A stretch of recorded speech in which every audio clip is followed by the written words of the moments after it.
شروع کرتا ہوں اللہ کے نام سے جو بڑا مہربان اور نہایت ہی رحم فرمانے والا ہے۔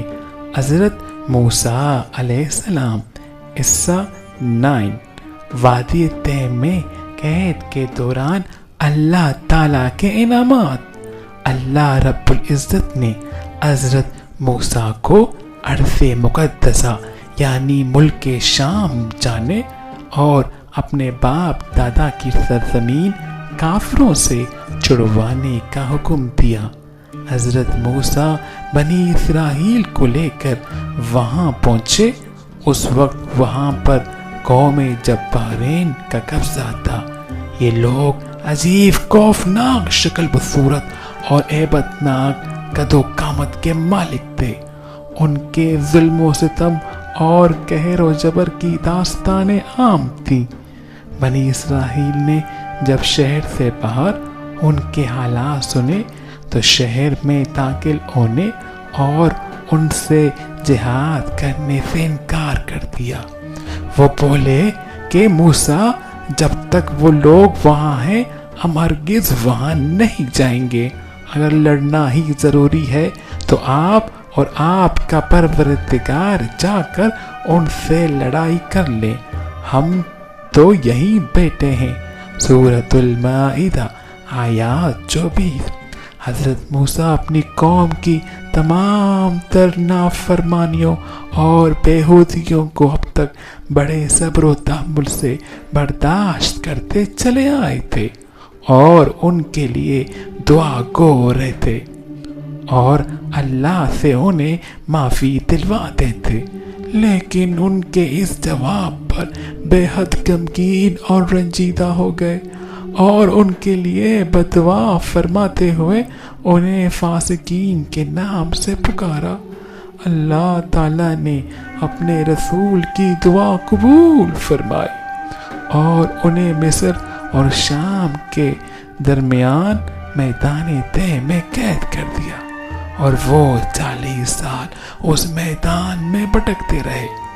حضرت موسیٰ اور حضرت ہارون بھی ان کے ساتھ تھے جو ان کی غلطیوں اور نافرمانیوں پر اللہ سے معافی طلب کرتے رہتے، جس کی برکت سے سزا کے دوران بھی اللہ تعالیٰ کی نعمتیں برستی رہیں۔ انہوں نے حضرت موسیٰ سے دھوپ کی شکایت کی تو آپ کی دعا سے ان کے سروں پر ابر کا سایہ کر دیا گیا۔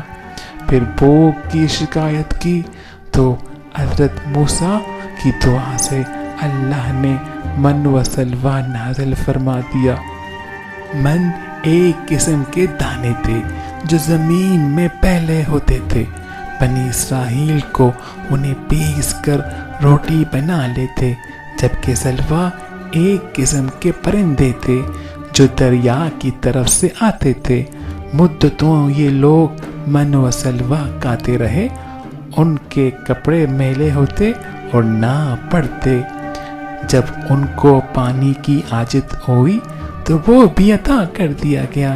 اللہ تعالیٰ نے فرمایا، اور جب موسیٰ نے اپنی قوم کے لیے پانی مانگا تو ہم نے کہا کہ اپنی لاٹھی پتھر پر مارو۔ انہوں نے لاٹھی ماری تو اس میں سے 12 چشمے پھوٹ نکلے اور تمام لوگوں نے اپنا اپنا گھاٹ معلوم کر کے پانی پی لیا۔ ہم نے حکم دیا کہ اللہ کی عطا فرمائی ہوئی روزی کھاؤ اور پیو، مگر زمین پر فساد نہ کرتے پھرو۔ سورۃ البقرہ آیات 60۔ بنی اسرائیل نے حسب عادت نعمت خداوندی کی ناشکری کرتے ہوئے ادنا چیزوں کی فرمائش کر دی۔ قرآن پاک میں ارشاد ہے، اور جب تم نے کہا کہ اے موسیٰ ہم سے ایک قسم کے کھانے پر ہرگز صبر نہ ہو سکے گا، اس لیے اپنے رب سے دعا کیجئے کہ وہ ہمیں زمین کی پیداوار، ساگ، ککڑی، گیہوں، مسور اور پیاز دے۔ آپ نے فرمایا، بہتر چیز کے بدلے ادنا چیز کیوں طلب کرتے ہو؟ سورۃ البقرہ آیات 61۔ وادی طے میں بنی اسرائیل کے ساتھ اللہ کے دو پیغمبر حضرت موسیٰ علیہ السلام اور حضرت ہارون علیہ السلام اور دو نیک بندے حضرت یوشع بن نون اور حضرت کالب بن یوقطہ بھی تھے۔ اللہ تعالیٰ ان کے طفیل بنی اسرائیل کو 40 سال قید اور سزا کے دوران بھی اپنی نعمتوں سے نوازتا رہا۔ حضرت ابن عباس اور دیگر کئی بزرگ فرماتے ہیں کہ بنی اسرائیل میں ایک بہت مالدار بوڑھا تھا جس کے بھتیجے اس کی موت کے خواہش مند تھے تاکہ وہ وارث بن جائیں، لہذا ایک نے اسے قتل کر ڈالا اور اس کی لاش پھینک دی۔ لوگوں کو صبح پتہ چلا تو قاتل کی تلاش شروع ہوئی مگر کچھ علم نہ ہو سکا۔ لوگ حضرت موسیٰ کے پاس آئے تو آپ نے اللہ سے دعا کی جس پر اللہ نے حکم فرمایا کہ ایک گائے ذبح کریں۔ قرآن کریم میں اس واقعے کو یوں بیان کیا گیا ہے، اور جب موسیٰ نے اپنی قوم کے لوگوں سے کہا کہ اللہ تم کو حکم دیتا ہے کہ ایک بیل ذبح کرو تو وہ بولے کیا تم ہم سے مذاق کرتے ہو؟ موسیٰ نے کہا میں اللہ کی پناہ مانگتا ہوں کہ نادان بنو۔ انہوں نے کہا اپنے پروردگار سے پوچھ کر بتائیں کہ وہ بیل کس طرح کا ہو۔ کہا پروردگار فرماتا ہے وہ بیل بوڑھا ہو نہ بچڑا بلکہ ان کے درمیان یعنی جوان ہو، سو جیسا تم کو حکم دیا گیا ہے ویسا کرو۔ انہوں نے کہا اپنے پروردگار سے پوچھ کر بتائیں کہ اس کا رنگ کیسا ہو۔ موسیٰ نے کہا پروردگار فرماتا ہے اس کا رنگ گہرا زرد ہو کہ دیکھنے والوں کے دل کو خوش کر دیتا ہو۔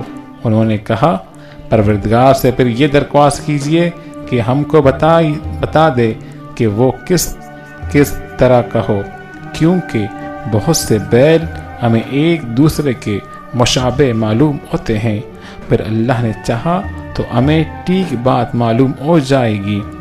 موسیٰ نے کہا اللہ فرماتا ہے کہ وہ بیل کام میں لگا ہوا نہ ہو، زمین جوتتا ہو اور نہ ہی کھیتی کو پانی دیتا ہو، اس میں کسی طرح کے داغ نہ ہو۔